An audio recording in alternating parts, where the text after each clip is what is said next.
اعوذ باللہ من الشیطان الرجیم بسم اللہ الرحمن الرحیم وَإِذْ قَالَ إِبْرَاهِيمُ لِأَبِيهِ وَقَوْمِهِ إِنَّنِي بَرَاءٌ مِّمَّا تَعْبُدُونَ وَإِذْ قَالَ إِبْرَاهِيمُ اور جب کہا ابراہیم علیہ السلام نے لِأَبِيهِ اپنے والد سے اپنے باپ سے وَقَوْمِهِ اور اپنے قوم سے إِنَّنِي بَرَاءٌ مِّمَّا تَعْبُدُونَ کہ میں بری ہوں، میں برات چاہتا ہوں، میں عاجز ہوں مِّمَّا تَعْبُدُونَ جس کی تم عبادت کرتے ہو۔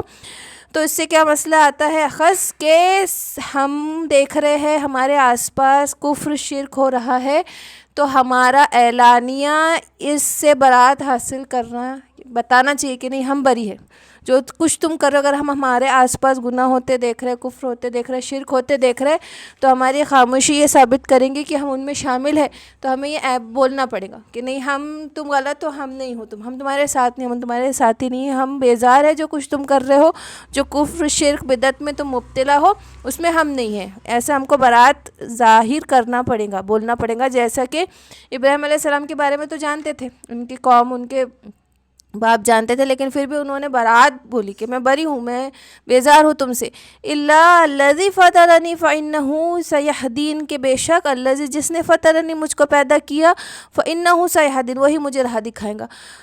تو اگر ہم ابراہیم علیہ السلام کی مثال دیکھیں کہ ابراہیم علیہ السلام نے جب پورے لوگ کہیں پہ خدا کا نام و نشان نہیں تھا، اللہ کو کوئی پہچانتا نہیں تھا، سب بتوں کی پوجا کرتے تھے، تو ایک فطرت ہے انسان کے اندر، اللہ نے اپنے رب کو پہچاننے کی فطرت ان بلٹ امپلانٹ کی ہوئی ہے، وہ کہیں نہیں جائیں گی۔ اور کوئی بھی ہو وہ ایک وقت میں یہ تو سوچیں گا کہ میں کیوں پیدا ہوا اور مجھے کس نے پیدا کیا۔ یہ فطری سوال ہے جو ہر ایک عام انسان کے ذہن میں آئے گا ہی۔ اس لیے کوئی یہ نہیں کہہ سکتا، کوئی کافر یہ نہیں کہہ سکتا کہ میں اس سے کیسے پوچھوں گی، کیونکہ جب اس کا یہ کام تھا کہ وہ پڑھے لکھے، کمائے، پیسے بنائے، بڑے سے بڑا اپنے ترقیوں کی فکر کرے، تو اس کے اندر یہ بھی تو امپلانٹ کیا اللہ نے کہ وہ یہ بھی سوچے کہ میں کیوں پیدا ہوں اور میرا پیدا کرنے والا کون ہے اور کہاں ہے، اور میں صحیح راہ سوچوں، میں غلط سے برات حاصل کروں، بیزارگی حاصل کروں، اور میں صحیح راہ کھوجوں، میں حق کی تلاش کروں۔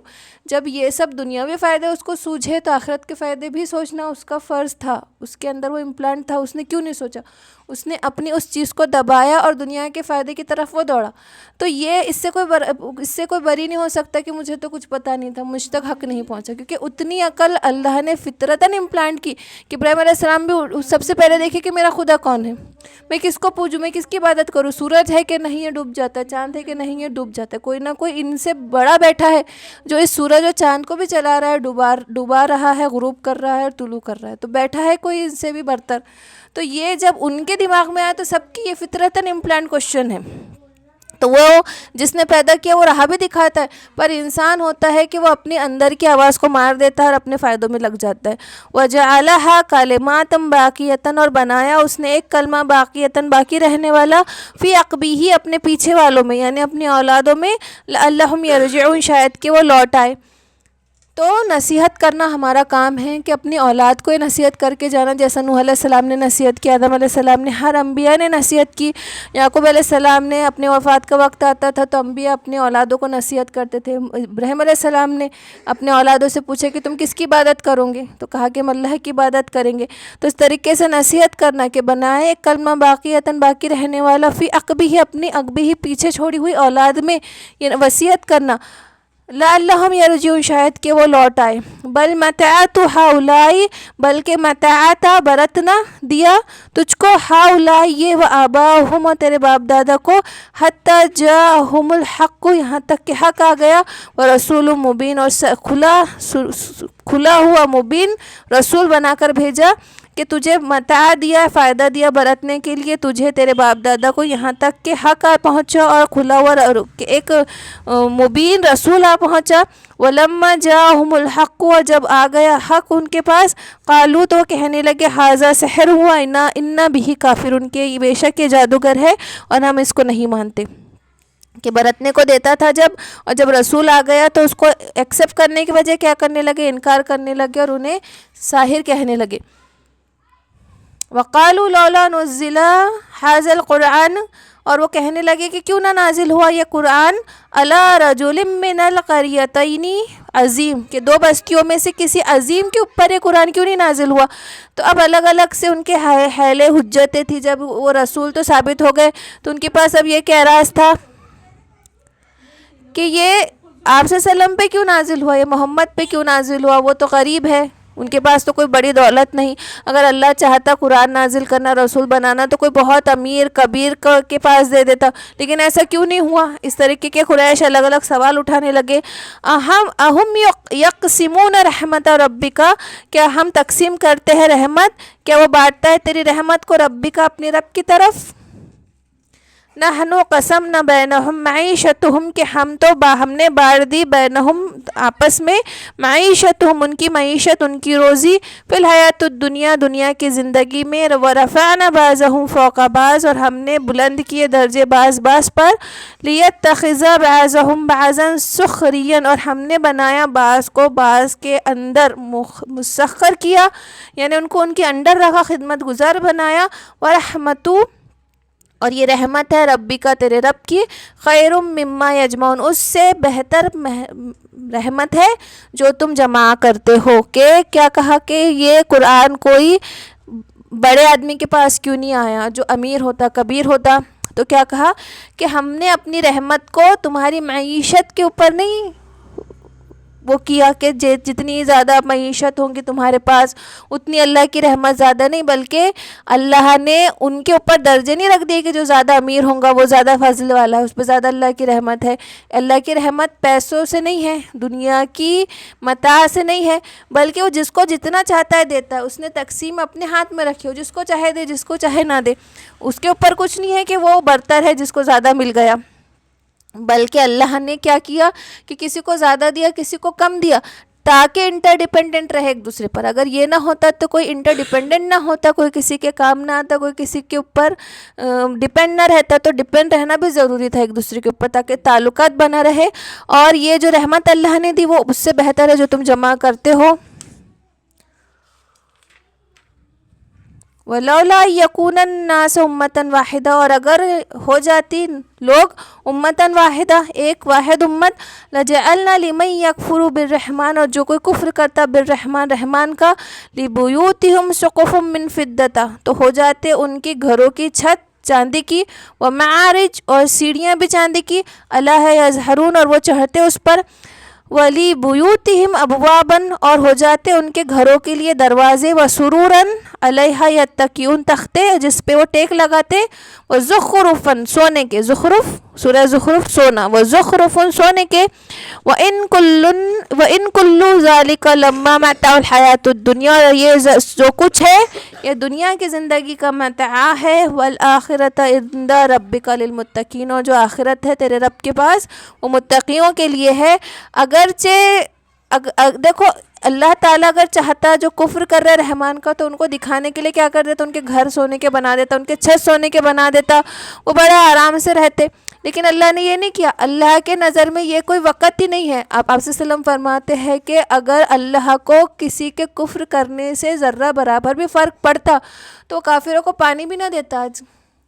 لیکن وہ ان کو ہر چیز دے رہا ہے. اس کا کیا مطلب ہے کہ اس کو فرق نہیں پڑ رہا کہ کون کفر کر رہا کون عبادت کر رہا. اللہ کو اس کی ضرورت ہی نہیں ہے. اگر اللہ کے نزدیک دنیا کی حیثیت مچھر کے پر کے برابر بھی نہیں ہے ہوتی تو وہ کفر کرنے والوں کو پانی تک نہ دیتا، لیکن وہ ہر رحمت ہر فضل دے رہا ہے ان کو. اللہ کے نزدیک دنیا کی کوئی قیمت نہیں. متقیوں کے لیے خاص ٹھکانہ ہے اللہ کے نزدیک، اللہ کے پاس. وَمَن يَعْشُ عَن ذِكْرِ الرَّحْمَنِ اور جو کوئی آنکھ چرائے رحمان کے ذکر سے، نُقَيِّضْ تو ہم مقرر کر دیں گے لہو اس پر شیطانن ایک شیطان، فَهُوَ لَهُ قَرِين تو وہ اس کا قرین ہوگا. ہے نا، ہر بندے کے ساتھ ایک شیطان اپنا قرین پیدا کرتا ہے نا، ہر انسان کے ساتھ قرین موجود ہے نا. آپ صلی اللہ علیہ وسلم نے کیا فرمایا، آپ سے سے پوچھا گیا کہ آپ کے ساتھ بھی قرین ہے تو کہا کہ ہاں، لیکن وہ ایمان لا چکا. تو ہر ایک کے ساتھ اس کا قرین اس کا ساتھی موجود ہے جو اسے کنٹینیوس بہکاتے رہتا ہے. اور جب بندہ ذکر کے اللہ کے ذکر سے غافل ہوتا ہے تو وہ شیطان اس پہ غالب آتا ہے، وہ نگیٹیو سائیڈ وہ قرین اس پہ غالب آنے لگتا ہے نا. تو اس کے بچنے کا کیا ہے نسخہ؟ اللہ کا ذکر بار بار کرتے رہنا، اللہ کو کنٹینیوس یاد کرتے رہنا، کہ جو کوئی ذکر آنکھ چراتا ہے اللہ کے ذکر سے، رحمان کے ذکر سے، تو اللہ اس پہ شیطان مقرر کر دیتا ہے جو اس کا ساتھی بن جاتا ہے، اور یہاں تک کہ وہ کنٹینیوس الرٹ کھڑا رہتا ہے کہ ایک منٹ کے لیے بھی غافل ہوتا ہے تو حملہ کرتا ہے، پھر وہ بندہ ذکر کر دیتا ہے اللہ کا تو دور ہٹ جاتا ہے، پھر وہ جیسے ہی دیکھتا ہے غافل پھر سے حملہ کرنے آتا ہے اس کے دل پر، اس کے ایمان پر، اور جیسے ہی وہ اللہ کا ذکر کرتا ہے، مشغول ہوتا ہے، تو پھر سے وہ دور ہٹ جاتا ہے۔ تو یہ کتنا کنٹینیوس لگا ہوا ہے وہ اپنی ڈیوٹی پر، کتنا باؤنڈیڈ ہے، لیکن ہمارا کام کیا ہے؟ ہم کتنے جلدی غافل ہو جاتے ہیں، ہم اس باتوں کا خیال نہیں رکھتے۔ وَإِنَّهُمْ لَيَصُدُّونَهُمْ عَنْ سَبِيلِ، اور بے شک کہ وہ روکتا ہے عن سبیل راستے سے، وَيَحْسَبُونَ أَنَّهُمْ مُهْتَدُونَ، اور وہ گمان کرتے ہیں کہ وہ سیدھی راہ پر ہے، اور وہ اس طریقے سے مطلب کیسا کول، گناہوں کو کول بتا کر مزین کر دیتا ہے وہ راستوں کو، کہ ان کو لگتا ہے کہ ہم سب ٹھیک کر رہے ہیں، ہم سب صحیح کر رہے ہیں۔ اور انسان کو آج کل یہ ہو گیا نا، انسان کیا سمجھ رہا، ہم نے ہمارے بچوں کو صحیح کھلا دیا، پلا دیا، ان کی خواہشیں پوری کر دی، ہم کو لگتا نہیں ہم سب صحیح کر رہے ہیں۔ آج ہماری تربیت کی نہج کیا ہے؟ اگر ہم ہمارے بچوں کو پیٹ بھر کے کھانا کھلا رہے تو ہم سمجھ رہے ہیں ہاں ہم نے حق ادا کر دیا، لیکن ہم یہ نہیں سوچ رہے کہ ہم نے ان کے دین کے ساتھ کیا کیا، ان کا ایمان کس لیول پر ہے۔ آج ہمیں یہ چیزیں مزین لگ رہی ہیں، اگر ہمارا بیٹا انجینئر بن رہا، ڈاکٹر بن رہا، بہت اچھا گھر گاڑی آ جا رہی، تو ہم اس کو کامیابی سمجھ رہے ہیں، لیکن اصل کامیابی آخرت کی کامیابی ہے، اس پہ ہمارا دھیان نہیں جا رہا۔ آج ہم کتنے سیٹسفائیڈ ہو کر بیٹھ گئے، آج ہم ان باتوں پہ سیٹسفائیڈ ہو کے بیٹھ گئے جس پہ ہم کو فکر مند ہونا تھا کہ ہمارے بچے کہاں جا رہے ہیں، ہمارا دین کا لیول کیا ہے، ہمارے دنیا میں ہمارا وہ مقصد اچیو ہو رہا ہے کہ ہمارے بچے وہ سمجھ رہے کیا، لیکن ہمارے بچے آج دنیا کی کامیابیوں میں لگے ہوئے ہیں، ہم خود لگے ہوئے ہیں، اور ہم کتنے سیٹسفائی، ہم مزین، ہم اندر سے بہت مطمئن ہو چکے، ہمارے اندر کسی کے اندر وہ فکریں نہیں ہے، فکریں آتی تو ہمارے حال ہی نہیں ہوتے، ہے ہی نہیں ہمیں فکر، ہم مطمئن ہو کے بیٹھ گئے کہ ہاں جو کچھ ہم نے سوچا ہے یہ ہمارا دنیا کی کامیابی سب کچھ ہے، بس کھا لیے پی لیے، 4 ٹائم جتنے ٹائم کی نماز ملی پڑھ لو، نہیں ملی مت پڑھو، بچے پڑھے تو ٹھیک، نہیں پڑھے تو بھی ٹھیک، ہاں وہ ان کو پیسہ مل گیا نا، ان کو پراپرٹی مل گئی، ان کو اچھی ڈگریاں مل گئی، کامیاب ہو گئے۔ اس طریقے سے ہم اس غفلت میں ہیں، ہم یہ گمان کریں سب کچھ ہم سیدھی راہ پر ہے، صحیح ہو رہا ہے سب کچھ جو ہو رہا ہے۔ حتیٰ اذا جاءنا، جہاں تک کہ جب آئیں گے ہمارے پاس، قالا یا لیتا، تو کہیں گے ہائے کاش خرابی، ہائے کاش بینی و بینکا، میرے اور اس کے درمیان، تیرے درمیان، بعدا، فرق ہوتا، دوری ہوتی، المشرقین، دو مشرق کے برابر، دو مشرق کے برابر دوری ہوتی، فبئس القرین، کیا ہی برا ساتھی ہے یہ، جب اس کا ساتھی سامنے لایا جائے گا جو اس کو بہکاتا تھا، تو اس وقت افسوس کرے گا کہ کاش دوری ہو جاتی، اور یہ کتنا برا ساتھی ہے۔ وَلَن يَنفَعُكُمُ الْيَوْمَ، اور آج کوئی فائدہ نہ ہوگا آج کے دن، اِذ ظَلَمْتُمْ، کہ جب تم نے ظلم کیا، أَنَّكُمْ فِي الْعَذَابِ الْمُشْتَرِكُونَ، کہ تم عذاب میں شامل ہو، کوئی تمہارا جمع ہونا اس وقت کوئی فائدے کا نہ ہوگا۔ فَأَنْتَ تُسْمِعُ الصُّمَّ، کیا تم بہروں کو سناتے ہو، اور تَهْدِي الْعُمْيَ، یا تم ہدایت دیتے ہو اندھوں کو، وَمَنْ كَانَ فِي ضَلَالٍ مُبِينٍ، اور جو آلریڈی گمراہی میں، سری گمراہی میں ہے، نہ آپ اس کو سنا سکتے ہیں، نہ آپ ان کو ہدایت پہ لا سکتے ہیں۔ فَإِمَّا نَذْهَبَنَّ، تو پھر ہم ضرور لے جائیں گے، اور پھر اگر ہم لے جائے تجھ کو بکا یہاں سے، فَإِنَّا مِنْهُمْ مُنْتَقِمُونَ، تو ہم ضرور بدلہ لیں گے۔ پھر جب فَإِمَّا نَذْهَبَنَّ، جب ہم لے جائیں گے بکا تجھ کو، فَإِنَّا مِنْهُمْ مُنْتَقِمُونَ، تو ہم ضرور بدلہ لیں گے۔ نُرِيَنَّكَ، یا ہم تجھ کو دکھا دیں گے، الَّذِي وَعَدْنَاهُمْ، جو وعدہ ہم نے کیا تھا، فَإِنَّا إِلَيْهِمْ مُقْتَدِرُونَ، تو پھر بے شک ہم اس پر قادر ہے، یہ سب ہمارے انڈر میں ہے، یہ ہم اس پر قادر ہے۔ فَاسْتَمْسِكْ، تو پھر آپ تھامے رہو مضبوطی سے، بالذی، اس چیز کو، اوحی الیک، جو وحی آپ کے اوپر کی جا رہی ہے، اس وحی کو آپ مضبوطی سے تھامے رہیے۔ انک علی صراط مستقیم، کہ بے شک یہ سیدھا راستہ ہے۔ وانہ لذکر لک لقومک، اور بے شک یہ ذکر آپ کے لیے اور آپ کی قوم کے لیے، وسوف تسألون، اور آپ کی اس سے پوچھ ہوں گی۔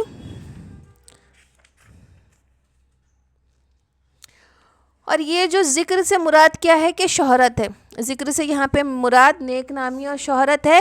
تو دین کے لیے کسی کی نیک نامی اور شہرت ہونا اور اس کی رغبت رکھنا جائز ہے. اس میں یہ کہ دین کے لیے کہ ہم کہتے ہیں نا کہ کوئی بہت بڑا دیندار ہے, لوگ اس سے انسپائر ہو رہے ہیں, لوگ اس سے انفلوئنس ہو رہے ہیں, اس بات کی رغبت رکھنا کوئی برائی نہیں, جب اللہ کے اس میں ریاکاری نہ ہو. ریاکاری کے لیے صرف وہ دین کے کام اس لیے کر رہا, محنت اس لیے کر رہا ہے کہ اس کا نام ہو, نہیں, بلکہ دین کے کاموں کی وجہ سے اس کا نام ہو گیا. یہ دو الگ چیز ہے کہ نام چاہ رہا وہ اس لیے دین کے کام کر رہا, نہیں, دین کے کام کی وجہ سے اس کا نام ہو رہا. رغبت اس لیے کہ لوگ انفلوئنس ہو, زیادہ سے زیادہ دین میں داخل ہو, تو وہ کس کے لیے ہے؟ وَإِنَّهُ لَذِكْرٌ لَكَ لِقَوْمِكَ, کہ یہ نام وہ نمود جو ذکر ہے, جو نام ہے, وہ آپ کے اور آپ کی قوم کے لیے, کہ جتنے بھی آپ قوم میں آنے والے ہیں. وَسَوْفَ تُسْأَلُونَ, اور آپ سے پوچھوں گی. وَاسْأَلْ, تو پوچھئے, مَنْ أَرْسَلْنَا مِنْ قَبْلِكَ مِنْ رَسُولِنَا, کہ جو کچھ ہم نے آپ سے پہلے جن رسولوں کو ہم نے بھیجا.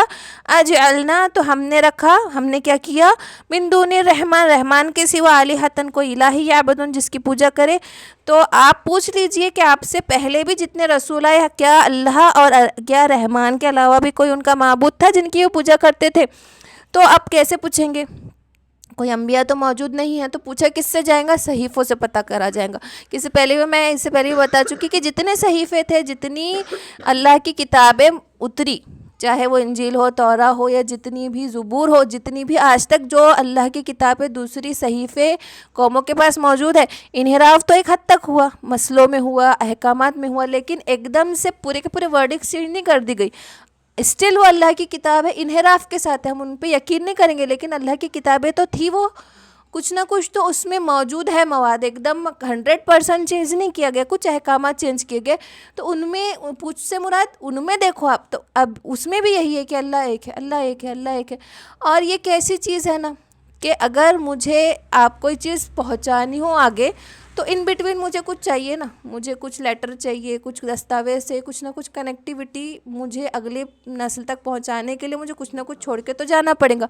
لیکن آدم علیہ السلام سے لے کر آپ صلی اللہ علیہ وسلم تک میں کسی کی کنیکٹیوٹی تو تھی نہیں, کتنے زمانے موجود تھے, کتنے ایئرس کا گیپ تھا, بٹ آدم علیہ السلام سے لے کر آپ صلی اللہ علیہ وسلم تک کے اگر صحیفے دیکھے جائے تو ان سب میں کیا ہے, اللہ ایک ہے. تو ایک ہی انسان ایک ہی چیز نہیں بول سکتا نا, ایسا پاسبل نہیں ہے کہ اگر وہ انسان کے خود کی دل کی بات ہو, وہ کبھی نہ کبھی تو کسی نہ کسی میں چینج ہوں گی. پھر وہ آخری تک ایک جیسی بات کیسے آ سکتی ہے؟ اللہ ہی کر سکتا ہے کہ جس نے اپنے صحیفوں میں ایک جیسی بات اتاری. تو ہر انبیاء نے اپنی قوموں میں الگ الگ زمانوں میں ایک جیسی باتیں کی, ایک جیسی عبادتوں کا طریقہ تھا, روزے تھے, نماز تھی, حج کیا سب نے, جتنے احکامات حلال اور حرام کی تمیز ان سب کے مسلک میں, ان سب کے دین میں ایک جیسی تھی. ہر انبیاء کے قوم میں وہ چیزیں صحیفوں میں اور ان کا وہ سب ایک جیسی تھی, کبھی اس میں چینجز نہیں آئے تھوڑے بہت کے علاوہ. تو یہ کیسے پاسبل ہے, یہ کیسے ممکن ہے؟ کہ اس سے کیا ثابت ہوتا ہے کہ اللہ ہی ہے, یہ بات کو رکھنے والا ثابت قدم.